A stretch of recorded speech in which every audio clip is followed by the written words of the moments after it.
Hello dear friends, भाइयों और बहनों, बाबूज एंड दीदीज, I am Umesh Kumar Upadhyay. Now you are watching masters academy for economics. Today we will discuss about depreciation and depreciation reserve fund. तो let's begin.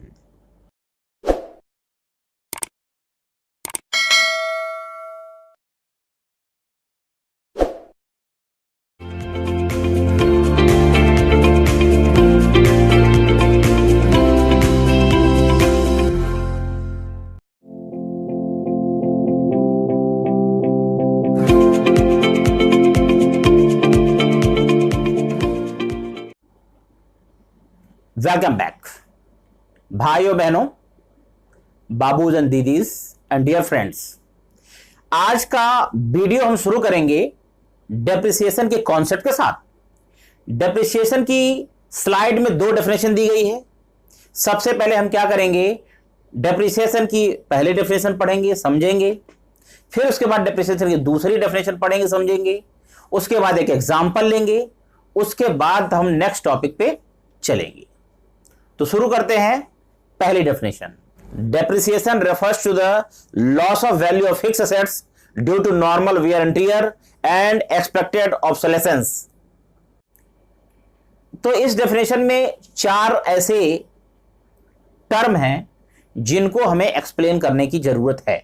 सबसे पहले तो डेप्रिसिएशन में लिखा हुआ है लॉस ऑफ वैल्यू, यानी कहने का मतलब है कि डेप्रिसिएशन में वैल्यू लॉस हो जाती है, वैल्यू फॉल हो जाती है, यानी वैल्यू गिर जाती है. जितने भी वैल्यू का कोई आइटम है, अब उस समय उसकी वैल्यू क्या हो गई है, घट गई है. दूसरा भाई, ये वैल्यू किसकी गिर रही है, तो दिया हुआ है वैल्यू गिर रही है, वैल्यू फॉल हो रही है, वैल्यू लॉस हो रही है फिक्स एसेट्स की. फिक्स एसेट्स को परचेज करने के लिए जो एक्सपेंडिचर किया जाता है उसे हम कहते हैं फिक्स इन्वेस्टमेंट.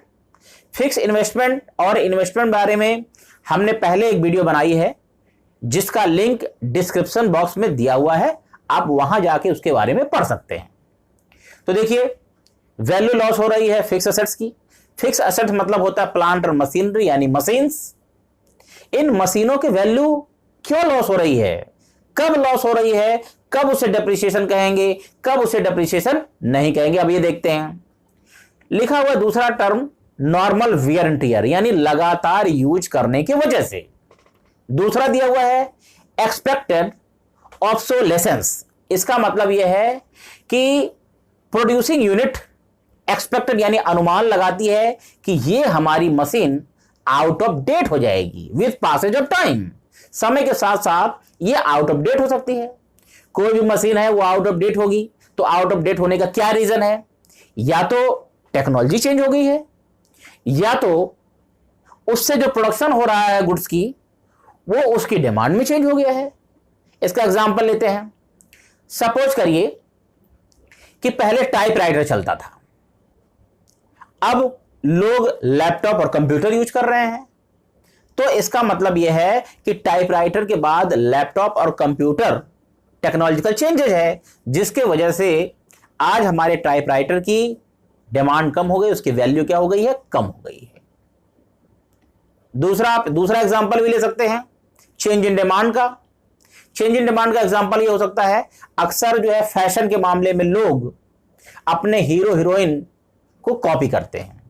मान लीजिए 2-3 मूवीज में सलमान खान, शाहरुख खान, ऋतिक रोशन, उन्होंने टी शर्ट नहीं पहना, और जबकि कोई प्रोड्यूसिंग यूनिट है उसके पास टी शर्ट बनाने की मशीनें हैं.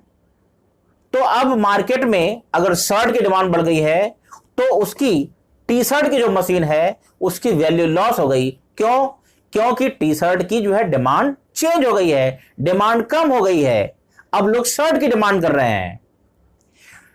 तो इस डेफिनेशन से यह पता चलता है, पहला कि इसमें फिक्स एसेट्स यानी मशीन की वैल्यू लॉस होती है, और अगर नॉर्मल वियर एंड टियर की वजह से, अगर एक्सपेक्टेड जो है ऑब्सोलेसेंस की वजह से, तब हम डेप्रिसिएशन कहते हैं. दूसरी डेफिनेशन है, it is the cost of fix assets divided by the number of its useful life. क्या कहने का मतलब है, हर एक मशीन जिसे एक प्रोड्यूसिंग यूनिट परचेज करता है उसकी एक एक्सपेक्टेड लाइफ होती है, और साथ साथ हर साल उसका कुछ ना कुछ डेप्रिसिएशन होता है। तो डेप्रिसिएशन कैलकुलेट करने के लिए क्या फॉर्मूला यूज करते हैं यहां पे?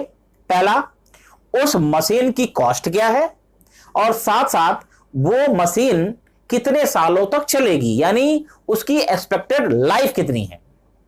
सपोज करिए, एक एग्जांपल समझते हैं कि एक प्रोड्यूसिंग यूनिट ने एक मशीन खरीदी जो मशीन 10 साल चलेगी, और मशीन की जो कॉस्ट है 1 लाख रुपीस है। तो अगर 1 लाख डिवाइड बाई 10 ईयर करेंगे तो हमको पता चल जा रहा है कि 10,000 के बराबर उस मशीन का पर ईयर डेप्रिसिएशन हो रहा है। डेप्रिसिएशन के बारे में एक और चीज जानना जरूरी है कि डेप्रिसिएशन को हमेशा ईयरली वाइज कैलकुलेट करते हैं, यानी एक फाइनेंशियल ईयर में कैलकुलेट करते हैं। दूसरी बात है कि ये एक अकाउंटिंग कॉन्सेप्ट है। अभी जो हमने एग्जांपल लिया है कि एक मशीन 10 साल तक चलेगी, उसकी कॉस्ट अगर 1 लाख रुपीस है तो पर ईयर उसका डेप्रिसिएशन 10,000 हो रहा है। यह जरूरी नहीं है कि हर साल उसका डेप्रिसिएशन 10,000 के बराबर है, यह हमने एज्यूम किया है, यह हमारा एजम्पशन है कि हर साल उसका डेप्रिसिएशन 10,000 के बराबर हो रहा है। ऐसा एक्चुअली में हो सकता है, कभी उसका डेप्रिसिएशन किसी साल ज्यादा हो सकता है, किसी साल उसका डेप्रिसिएशन क्या हो सकता है, कम हो सकता है। ऐसा भी नहीं है कि हर एक बिजनेसमैन, हर एक जो है फर्म के ओनर इस डेप्रिसिएशन को कैलकुलेट करते हैं। जिनके पास बहुत पैसा है वो एक बार में ही अपनी मशीन को रिप्लेस कर लेते हैं, लेकिन कॉन्सेप्ट रूप में हमेशा हम डेप्रिसिएशन को ईयरली वाइज कैलकुलेट करते हैं। जैसा कि आपने स्लाइड में देखा है, डेप्रिसिएशन का दूसरा नाम है कंजम्पशन ऑफ फिक्स कैपिटल, यानी मशीनों का उपयोग। तीसरा भी एक इसको नाम दिया जाता है। कभी कभी जब भी हम नेशनल इनकम की आगे कैलकुलेशन करेंगे तो वहां पे एक और टर्म यूज होता है, करंट रिप्लेसमेंट कॉस्ट। कभी कभी हम डेप्रिसिएशन की जगह पे करंट रिप्लेसमेंट कॉस्ट है तो वो ऐड कर लेते हैं, कभी डेप्रिसिएशन यूज कर लेते हैं। हम दोनों को सिमिलर मानते हैं, जबकि एक्चुअल में ऐसा नहीं है। डेप्रिसिएशन थोड़ा अलग टर्म है और करंट रिप्लेसमेंट कॉस्ट जो है थोड़ा सा अलग कॉन्सेप्ट है। डेप्रिसिएशन एक प्रोड्यूसिंग यूनिट में जितने भी फिक्स एसेट्स हैं, अगर उनकी वैल्यू लॉस होती है तो उसको हम डेप्रिसिएशन नाम देते हैं। लेकिन इकोनॉमी में जितनी भी प्रोड्यूसिंग यूनिट्स हैं, अगर सबकी फिक्स एसेट्स की लॉस वैल्यू को अगर हम एडिशन करते हैं, टोटल करते हैं, तब उसको जाके हम कहते हैं करंट रिप्लेसमेंट कॉस्ट। तो क्या मतलब है? Current replacement cost refers to the estimated value of depreciation for all producing units in the economy during a financial year. तो डेप्रिसिएशन थोड़ा सा छोटा टर्म है, लेकिन करंट रिप्लेसमेंट कॉस्ट ये क्या है, बड़ा टर्म है। अब हम चलते हैं नेक्स्ट टॉपिक की तरफ। अब हम स्लाइड में देख सकते हैं डेप्रिसिएशन रिजर्व फंड। अब हम डेप्रिसिएशन रिजर्व फंड के बारे में जानते हैं। Depreciation reserve fund is a fund that is used to replace the depreciated fix assets during a financial year. कहने का मतलब है कि एक ऐसा फंड है जिसका उपयोग प्रोड्यूसिंग यूनिट अपने डेप्रिसिएटेड यानी वॉर्न आउट फिक्स एसेट्स को रिप्लेस के लिए करते हैं। इस डेप्रिसिएशन रिजर्व फंड का आप पहले से एग्जांपल पढ़ चुके हैं। सपोज करिए कि एक मशीन परचेज की गई है जिसकी लाइफ कितनी है, 10 ईयर है। उस मशीन की कॉस्ट कितनी है, 1 लाख रुपीस है। इसका मतलब है कि पर ईयर उसका 10,000 डेप्रिसिएशन हो रहा है। तो प्रोड्यूसिंग यूनिट हर साल 10,000 उसका जो है फंड बना के, एक पूल बना के उसमें जमा करते रहते हैं। 10 साल बाद जब मशीन डेप्रिसिएट हो जाएगी, नहीं यूज करने लायक रहेगी, उस समय हर साल 10 हजार रुपया जमा करने की वजह से उसके पास 1 लाख रुपया आएगा और वो नई मशीन खरीद लेगा। देखिए, सबसे पहले तो डेप्रिसिएशन रिजर्व फंड इस इन्वेस्टमेंट के लिए रिक्वायरमेंट है, जरूरी है।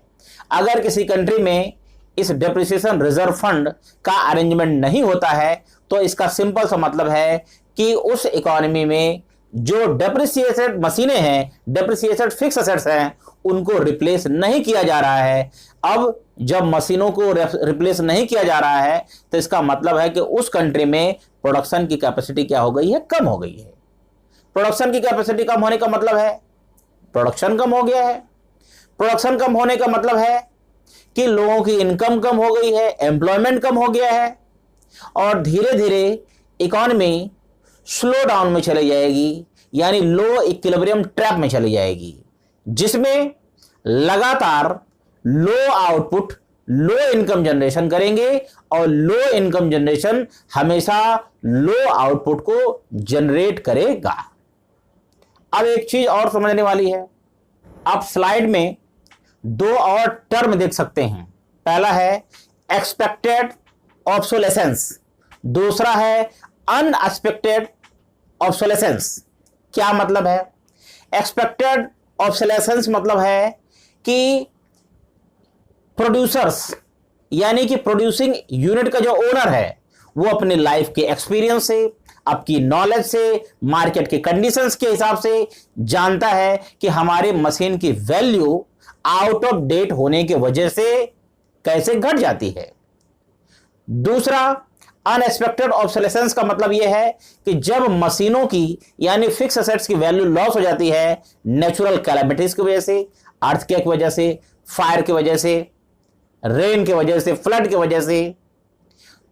दूसरा, जब मशीन की वैल्यू लॉस हो जाती है इकोनॉमिकल चेंजेस के होने की वजह से, जैसे इकोनॉमी में आ गया रिसेशन, इकोनॉमी में आ गया डिप्रेशन, तो इसकी कैटेगरी बनती है लॉस ऑफ कैपिटल की, या इसको कहते हैं अनएक्सपेक्टेड ऑब्सोलेसेंस। इकोनॉमिक्स में, स्पेशली मैक्रो इकोनॉमिक्स में, हमेशा डेप्रिसिएशन में केवल एक्सपेक्टेड ऑब्सोलेसेंस को ही ऐड किया जाता है, उसी को कंसीडर किया जाता है, लेकिन अनएक्सपेक्टेड ऑब्सोलेसेंस को कंसीडर नहीं किया जाता है। अब हम चलते हैं, डिफरेंस देखते हैं कि डेप्रिसिएशन और लॉस ऑफ कैपिटल में क्या डिफरेंस है। अब स्लाइड में दे सकते हैं, 3 डिफरेंस दिया हुआ है। सबसे पहले उनकी डेफिनेशन दी हुई है, तो हम सबसे पहले डेप्रिसिएशन की डेफिनेशन को पढ़ते हैं। Depreciation refers to the loss of value of fixed assets due to normal wear and tear and expected obsolescence. दूसरा दिया हुआ है, दूसरा लॉस ऑफ कैपिटल में दिया हुआ है कि loss of value of fixed assets due to natural calamity और the economic changes like recession. दूसरा डिफरेंस दिया हुआ है कि डेप्रिसिएशन मशीनों के रेगुलर यूज करने की वजह से होता है, जबकि लॉस ऑफ कैपिटल मशीनों के यूज नहीं करने की वजह से होता है। डेप्रिसिएशन को डेप्रिसिएशन रिजर्व फंड से मैनेज किया जाता है, जबकि लॉस ऑफ कैपिटल को इंश्योरेंस करके उसको मैनेज करने की कोशिश की जाती है। तो आज का वीडियो यहीं फिनिश करते हैं, नेक्स्ट वीडियो में मिलते हैं, तब तक के लिए थैंक यू।